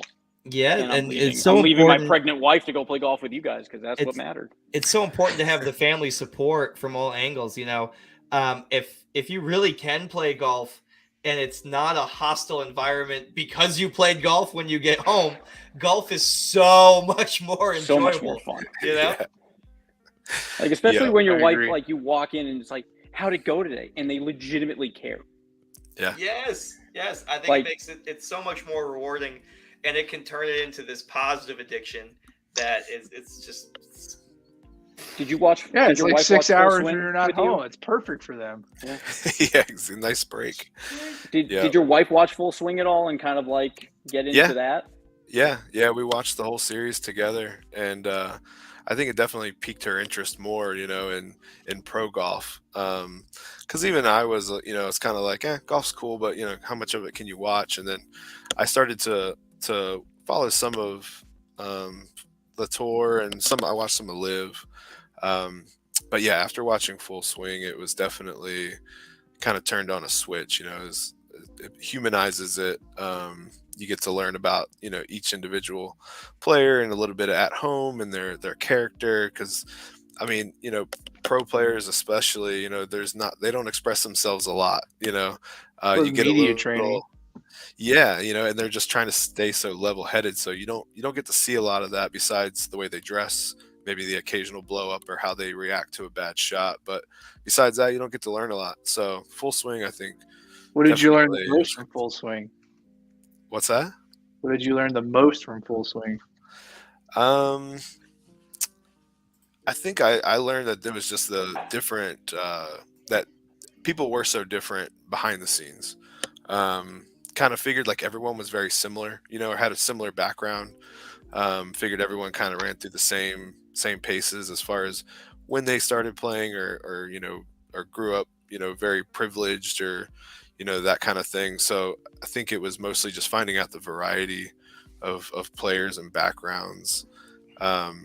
I figured that they all were, you know, in deep as far as, you know, dedication and, you know, even just myself, you know, and the average golfer when they get addicted. So it's like, I can't imagine on a pro level, you know, of, you know, how many balls you hit, you know, and how much detail goes into the way you play and, you know, the shots you take. And so it made me think about my game a little different, even just from a standpoint of like how detailed and how, you know, how analytical should I be?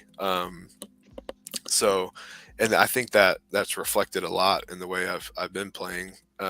It's helped me quite a bit. You know, it's a little bit less of just go out there and swing, you know, or just kind of hack at it. It's been a little bit more of putting a lot of thought into it. So I agree with Steve. I all I learned is 100% that agree with Brooks Steven. an emo bitch, and his wife never wears clothes. yeah. I Yeah, mean, dude, he's a downer. I was surprised because I used to think, oh, Brooks seems kind of cool, But yeah, with that, Well, like the he's- first You know, interview, Brooks Koepka He was the plays guy- on the STX Am Tour. I mean, Brooks seen he him was out there. so. I mean, he was so adamant. Like, I show up just before an event, I hit a couple of balls, I go play. Like, I don't really worry about it. And like finding out he's the biggest friggin' head case out of the group. I mean, don't there's even nothing know I how he related does to more than him sitting there with his wife and she's running through clothes and he's just sitting there thinking about his swing. And I'm just Yeah. like, I was I- like, this dude looks miserable in his hot life. This is amazing. there was not one scene where he seemed pumped about anything. Yeah, it was kind of a bummer. It was kind of, like, I'm glad they showed it. But yeah, that was quite surprising to see. I was shocked that, because I saw the behind the scenes thing where the guy said that each player got to screen their cut and then got to sign off on it, whether they wanted to let it go through, and they all signed off on it. I mean, that Whoa. surprised me. Not one of the players Yeah. said, "No, don't show that." Huh. I That's hadn't crazy. heard that part. Yeah. I really That- like. Rory McIlroy told the producer if he didn't win the Open Championship, he wasn't going to sign off on that footage being used, and he ended up doing it anyway. Wow. I think my favorite episode was actually the Joel Damon episode. I really liked Yes. Yeah. it's Somebody's I got to mean- be 70th in the world. Why not me? like that is my favorite quote of the entire thing. Yeah. I Like- like his attitude. I mean, just such a laid back dude, and just like That's kind of my speed. Yeah. because I've It seen. was I mean, cool like as I've hell, watched him yeah. play on. I've watched him play with the Barstool guys. I've watched him play on YouTube on a bunch of different groups. So like, he's literally just the same guy. He's like, sure, whatever. Yeah. Let's play I'm gonna golf. get- Maybe it'll be good. let's Maybe just it'll go be for it. bad. But what was Yeah. crazy to me is like he actually was like, okay, I'm gonna focus and play, and he freaking plays really, really good golf. Yeah. Like, dude, Yeah, But I was then kind of again, surprised that everyone poking at Tony Finau and like his his family relations, and kind of like blaming his family being around for him not being able to play good golf. I thought that was kind of interesting. I thought they set that up nicely to show that it wasn't his family, because he ends up Yeah. winning 3 events with his family Well- all there and all that. Yeah, but like they said, the first thing everyone responded with after the first win was like, well, that's because his family wasn't there, and it's this and that, and it's like, how come he wasn't winning before? And Yeah. everyone just finds something to complain about. yeah, I thought Yeah, that it's just narratives, right? It's Yeah. not like the yeah, it's they not need like something. it's not like What- the what's- documentary made up that Jason narrative. Bird, That's been What's written what's before. what's the stat for like percentage of players to actually go out and win a tournament? I mean, what's that number? I mean, I have no idea. I mean, if the How guy many of goes their out there, families were there? you're talking about percentage of professionals to ever enter a PGA Tour event that actually win. It's gonna I'm be just less talking than 1%, grand slam. I mean, right? Tony Finau is an amazing golfer, but like, I mean, we sit there and we dump on people. I mean, even people were dumping on Rory for not having. Yeah, he hasn't won a major in forever, but it's not like he hasn't played good golf. It's the same thing across the board. Like, I think we got such high expectations from Tiger Woods, where it's like once these guys turn it on, I mean, if you want to compare it, Scotty Scheffler running on the waste management and going forward, like all these different things, and then you go, okay, this person should just win, but it's just not how it works, you know. Yeah. For sure. 8%. 8%. As of the end of the 2021 season, 8% of all PGA Tour players had won at least one event. Now, is that just PGA Tour members or people who ever play in a PGA Tour event? That was from 1929 to 2021 people who played in a PGA Tour event. That sounds really high to me. I mean, I was about to say it does feel slightly above average, but yeah, I mean, full swing was great. I'd say half swing, the South Texas Am Tour edition, seems like an absolute just. I think I love how great. Ian Poulter's voice was overlaid with Steve Evans. I was like, oh my God, he did it on purpose, right? I definitely He was did that moving just some to clips piss around. off Steve. I think it's such a great idea, and I think we're gonna have a ton of fun with it. I think it's gonna be I great. think I think you managed to spark the creativity of this entire group with a 30-second video, and we came up with 1,000 different things that we want to do. Yeah. It works. Yep. But Danny, we appreciate you joining us tonight. Sorry we got to you a little bit later. Obviously, we jumped into our own world of talking about golf. But thank you so much for joining us tonight. Really appreciate everything that you've done for the tour so far with these videos. Great playing. Excited to see you continue to play with us, have more success, and can we put his contact information up there one more time? Let's get people to Danny. Danny Puckett, everybody. Yeah. Danny, thanks for having me, guys. You know you're big time when the website is yourname.com. Yeah. Danny at DannyPuckett.com, folks.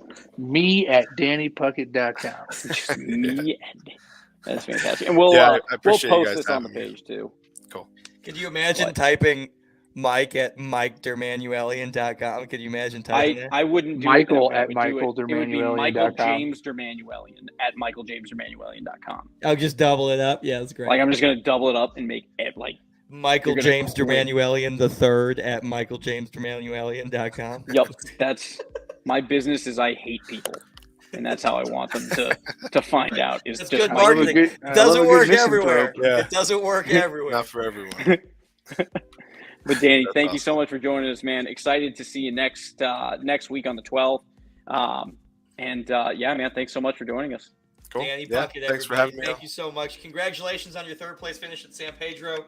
Thank you for everything you've done. We can't wait to see what's there in the future. Danny Puckett, everybody. Thank you for joining us, Danny. Have a great rest of your evening on this Tuesday. Y'all too. Thanks. Have a good night. Bye. Wow! How fascinating was that? Skateboards and bike polo I want him back, and I just want to talk about drifting, and I want those videos. I want videos of bike polo. Like I want you to know that I thought unicycle at first. I really did. I pictured like Danny Puckett with his lightsaber on a unicycle. How many people? We need to figure out how many people are on a team, and I don't want to Is there an intramural league? Like, can we do an ambassador league? Like, can we do an ambassador team? It sounds like something. I mean, it's right up there with axe throwing. Let's go play bike polo. I mean, at no point did that ever cross my mind that bike polo existed. I learned so much. It was great. What a fun show, guys. Real quick, again, we moved from Willow to Mission Del Lago for the 12th individual stroke play. Posted it tonight. Next event, double points, and we are double points to 25th. We are playing Willow, Almost Basin. I knew that. Almost Basin. Playing Almost Basin on the 25th. Double points, guys. We are 70% filled up already. I anticipate pretty much most of the spots are gone. I actually looked. I think we have 101 signups. It is. Guys, thank you so much, tour golfers. I mean, it is crazy to there's less than 50 spots remaining for a full field, 6 flights. This event will sell out. I know that MD has taken a harsher attitude with this. Hey, you're on the waiting list. Yeah, listen, sign up early. This event is going to sell out. It's going to sell out. It's double points. It is event 6 on the schedule. It is the halfway point of the spring season. People are going to start to make their move in the point standings. The time is now. This event is going to sell out. It's going to sell out early. Don't. We're on track to sell it out before we get back on the air next Tuesday. I can say that I will be making my second appearance at Mission Del Lago, so I'll be there. I love it. I think that's terrific. Speaking of event 5, March 12th, Mission Del Lago, the first notice to players is going to come out this Saturday.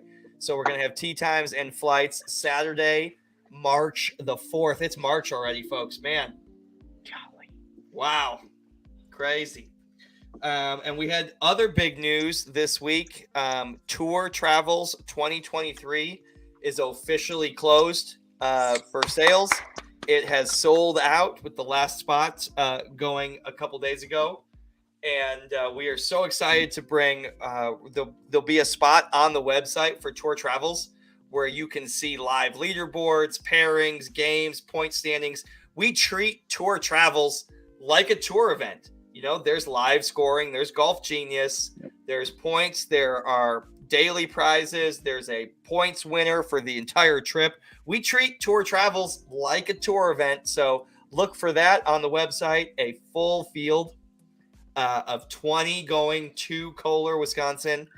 I just want to say that Casey Graham challenged me to low gross on the trip from the black tees this year. So he is committing to coming back to the blacks with me this year. You know what? You have fun with that. I'm going to say something that's going to be really, really shitty. I outdrove I'm Jason. going to take Jason Bird for my house payment. Oh, I 100% agree with that. I would apologize. I know he's watching in between softball games, but listen, that's a good bet. It's a Jason Bird's tee shot is so good, and he drive it so good. I'll take Jason Bird. It's not even for the remaining balance on my mortgage, and give Casey 5 shots. It's not even that. Jason Bird is hands down the best away golfer. Like, can't win a cookie for shit. But my God, you take him anywhere else, and he plays some of the best golf. I agree with that. Stephen Evans, to answer your question, no.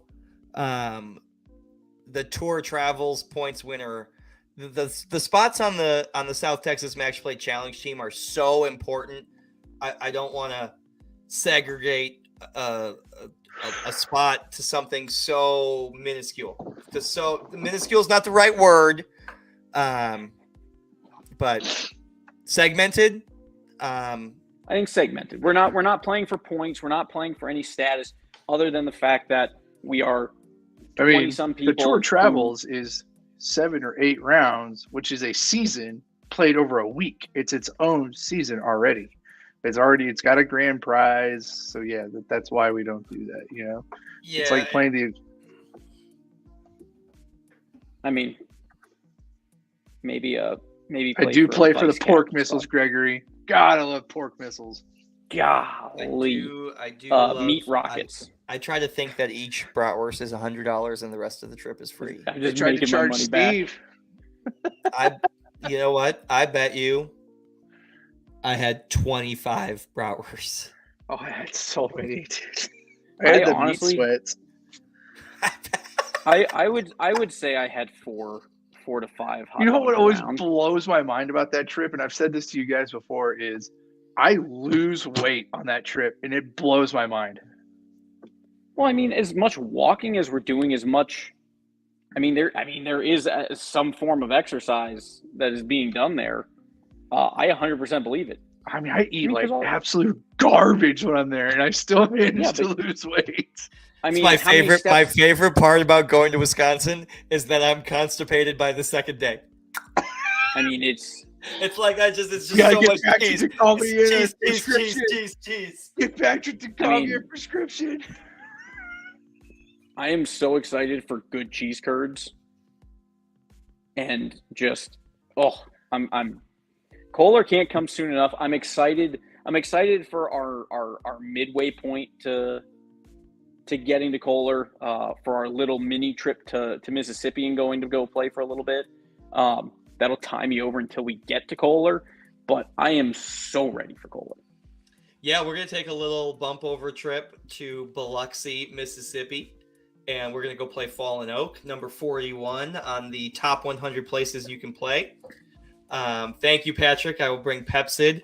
Nine spots better than Paco Ridge. And 27 spots better than Lasonia. Sony's a dump.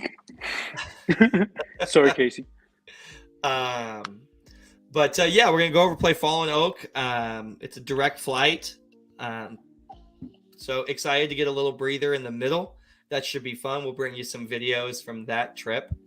But yes, Patrick, I will bring some Pepsid. I do have Tums in my little Sharpie toolbox. Sharpies and We Bayer. we can always go down to the pig and get you some others too. Yes, yeah. Oh. Listen, I get it bad every time. You know, it's just so much cheese. It's cheese, and I eat. Peanut I love squares. peanut squares. I love peanut squares, so I even love. Have you gone shopping at the out there? I know this isn't even aligned to the pig, but have you gone shopping at the market down the road or down the way from Black Wolf? Oh yeah, the groceries there are like 30% such a- more expensive. Yes, the but Woodlake I love Market, that yes. I Oh, yes. love that supermarket. Oh yeah, it's Gallon of like milk, The, it's $8. like the It's giant Hawaiian prices. it's like giant Rice Krispie treats and stuff like that. it's like HEB's Central Market on crack. Yes. That's how I would describe it. I mean, it would be like the upper level of the upper level of HEB Central Market.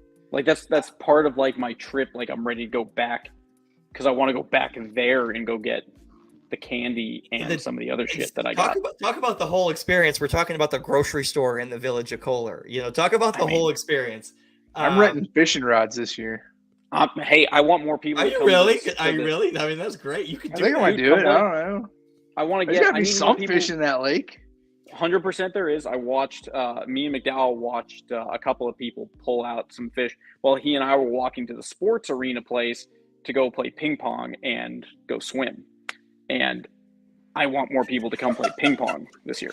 Everybody, the golf is also world class on this trip. The golf is I'm pretty out on the decent ping too. pong, but I'll do pickleball. I'll play ping pong. Uh, I'll wreck someone's shit in ping pong. They have. I mean, I don't know if they have pickleball. The tennis courts are all Dump there. resort. What?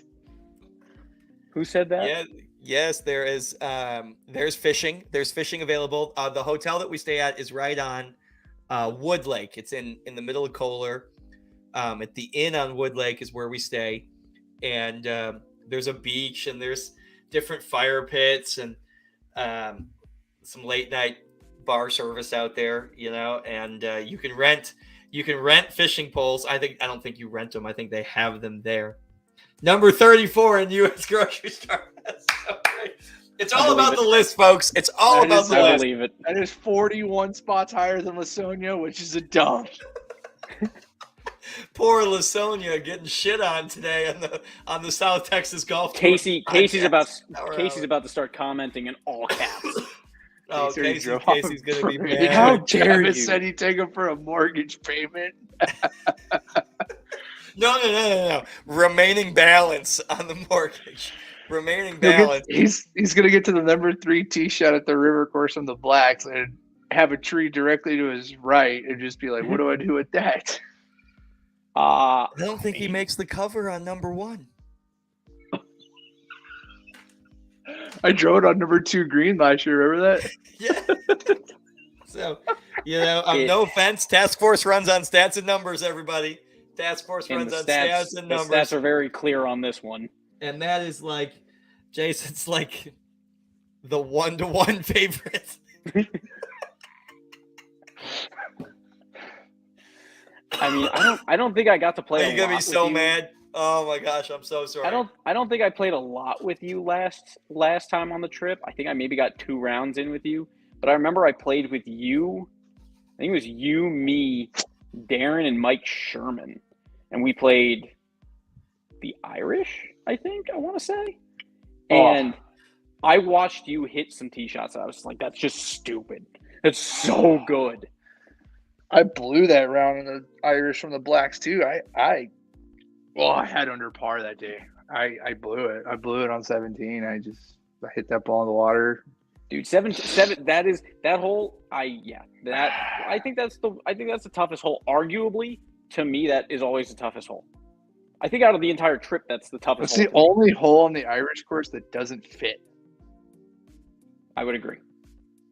Like that hole is just odd there. It's an odd hole, but especially having because you hit a good tee shot, but you went for it on the second one, right? I think that I hit that a little water stretch over That's there. right. Yeah. 16, 17, and then the tee shot on 18 up on that plateau where the irrigation pond is. I think that whole area feels weird compared to the rest of the course. I agree with you completely. I think it starts for me just at 17. Like I think 15 and 16. I agree with feel great. Yeah, I think 15 fits. 15 is a beast hole too. And I'm also, and I've said it before, and I think Travis, I don't remember when we were talking about this, Travis. I don't know if this was driving home one night. You and I just had our conversation on the car about it. I can't. Meadows is still my favorite course. Back nine Meadows is, in to your point, I think might be my favorite stretch. Yeah, yes. I say it a lot. The Meadows course is the most underrated. And the back nine of the Meadows course is the best 9 holes. 14 is some of the toughest finishing. Yeah, the back nine of the Meadows course is the best 9 consecutive holes on Kohler properties.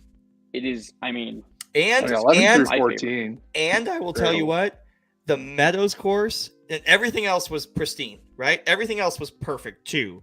But the Meadows course was just, the greens were a touch faster. The fairways were a mow height lower. And so they were brighter. Greens, yeah. I thought the last 2 years that we've been there, that the Meadow Valleys was in the best condition of the 4. I would love. Well, they always keep the Whistling Straits courses. Didn't the caddies tell us they keep that fescue just a little bit longer because it's so windy and they want to keep the pace of play up? Yeah.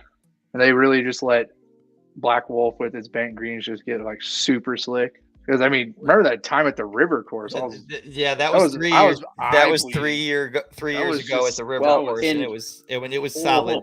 I mean, it was almost unplayable. It was so bad. Greg Graff, good call out. I mean, the wins at Meadows is what pissed everyone off. I think that's what made everyone upset about Meadows last year, because it was.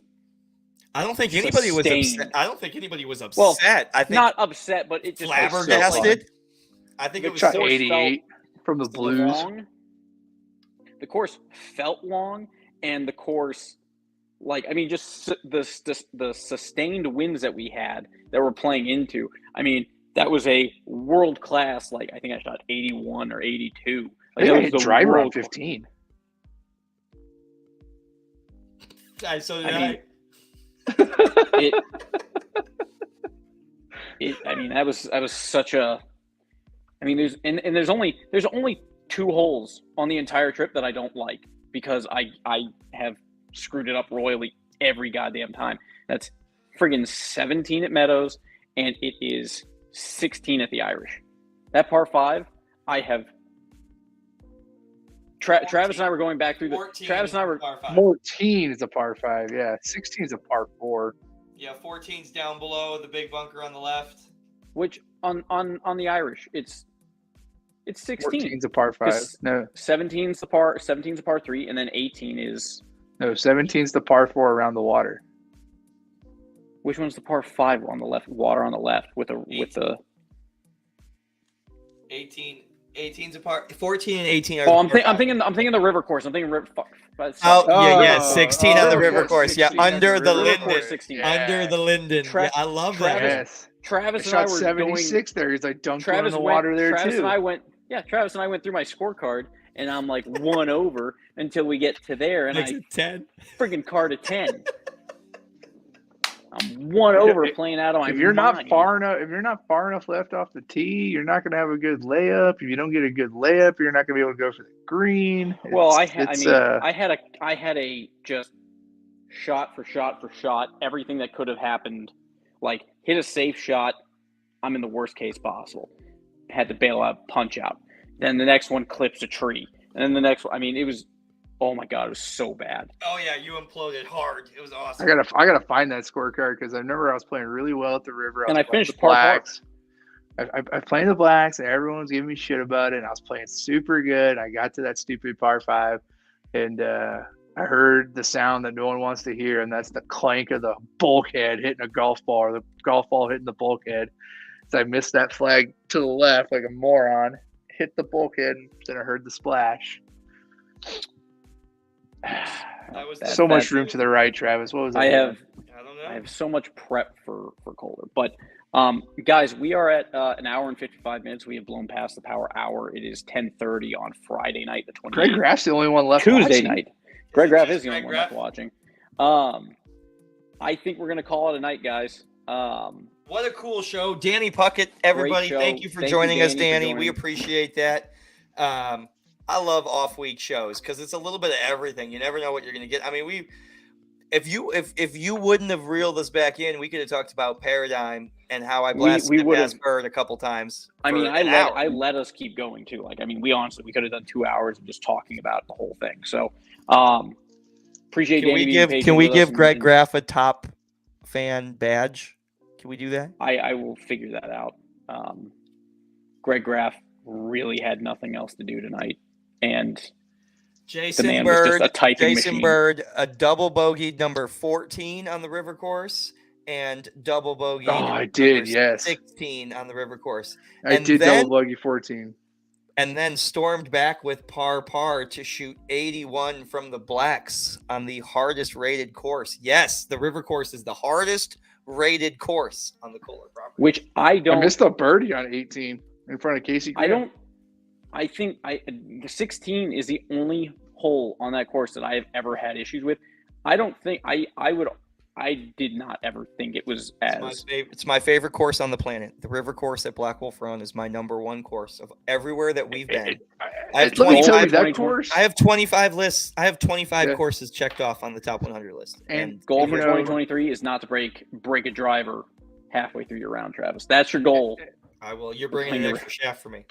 I will have extras. Yes. And the good thing about the river course, Travis, is that course is completely different from the everyday tees versus the tips.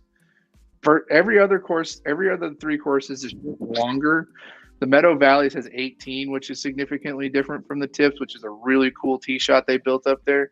But that's just one hole. The river course, it's like 11 of those holes are completely different golf holes from back Yep. there. It's insane. Yep. Like completely different than what everyone else is playing. And Greg I Graff, love the river course. I love it. It's number one. Greg Graff, don't worry. Black Wolf won't break any shaft or driver this year. I'm You just can't gonna. guarantee that. They're gonna snap have- that shit. I guarantee you they bring it up. That's how good their customer service is that they'll bring up I their have- bullshit from the year before. I have 6 vented shafts. I know I have I know Bring I have spares. Travis. I'm probably gonna end up, especially since I'm driving this year. I guarantee you, I'm going to be bringing Oh, extras and backups for people. I love Now that we driving. know it can I happen. love driving. Can't wait Um, to take Roberta. All right, guys. Well, I'm gonna call it a night. I'm gonna go try and put the baby to bed because it's 10:30. But call your everyone wife? out there, thank you. What? Is that what you call your wife now? The baby? No, that's what I call the 2.5-year-old who That's a toddler, runs- sir. the toddler who runs my life. She's always going to be my baby. Her mother leaves to go to New York. It's so for a cute few when she like days. rolls up and is on camera for like a 30-second clip, and we don't Well, even I mean- acknowledge it. But I'm like, oh, She lives her life. I mean, Cindy puts this. She'll put the show up on the TV. She'll mirror it to the TV. Emma thinks like I'm. oh, so famous, Emma's like one of I'm our on Disney viewers. Plus. She That's 100%. right. I go out there and I'm like, hey, Sabrina, did you watch? She's like, nah. Like Emma. Like Can we Cindy use the will send me Wi-Fi videos. again? I'm sitting here with you, and I get videos from Cindy with Emma saying "Hi, Daddy" to the TV because she's like, "Dad's famous. This is awesome." That's amazing. You don't know anything, woman. You leave it alone. Whoa, Cindy's back. whoa! You're supposed to She's end back there. broadcast first. You're supposed Yeah. to end broadcast first. Oh, It's God fine. dang She it. hits me. It's fine. okay. He's joking on both occasions there, everybody. Both occasions. This is 10:30 with a toddler. This is what a married life is like, people. Time to Leave go. it alone. Time to go to bed. Everybody, All right, thanks for everyone. watching. We're sorry Thank we you. lasted 2 minutes too long. We apologize. Oh, it's fine. She knows we're all joking. I would like us to try and just stay on for another 30 seconds just to hit the 2-hour mark. Well, We can that's sit here in terrific. silence. We can. Jason Bird, final thoughts. Final thoughts, Bird. Stretch. Stretch. What are we stretching? I don't have much thoughts going on.